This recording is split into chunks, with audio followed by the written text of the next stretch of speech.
After a bit of a career hiatus, Eddie Murphy's been quite busy these last number of years, appearing in several comedies, and while the quality has been a bit spotty, it's nonetheless nice to see him back and trying to make people laugh. The Pickup has a premise that could work and a potentially funny partnership with Pete Davidson as they attempt to deliver some important cargo.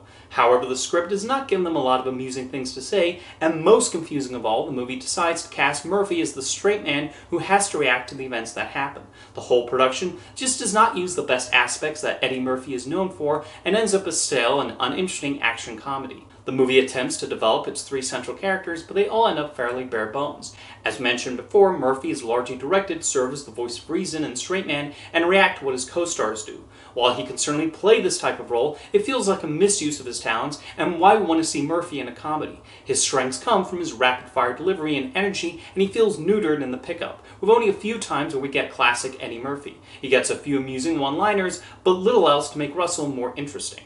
Most of the wackier moments fall on Pete Davidson, but he's not given particularly funny lines to say. Travis can occasionally grate at times too, and it's hard to endear to him even as Davidson tries his best to make him sympathetic. He has proven to be a capable comedic talent in other roles and in his stint on Saturday Night Live, but The Pickup does not allow him the opportunity to showcase that.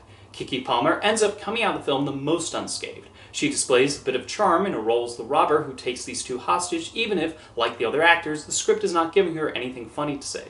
Nonetheless, Palmer attempts to bring some depth to her character and understanding of her motivations for pulling this heist. The story itself never fully takes off, and it does not help that the villains are just your typical bad guys. The action attempts to excite, but largely goes for the usual car chases and little more.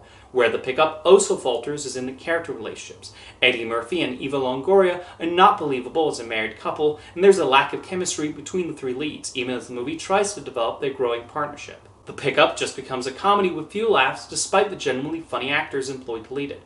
However, while Keke Palmer manages to do okay, Eddie Murphy and Pete Davidson struggle with what they're given, and the talents don't match the characters they are assigned. Murphy especially does not get the opportunity to fully flesh his comedic muscles, and the movie, throwing in a cheeky reference to Beverly Hills Cop at one point, only reminds the viewer of the kind of performance we could be watching from him.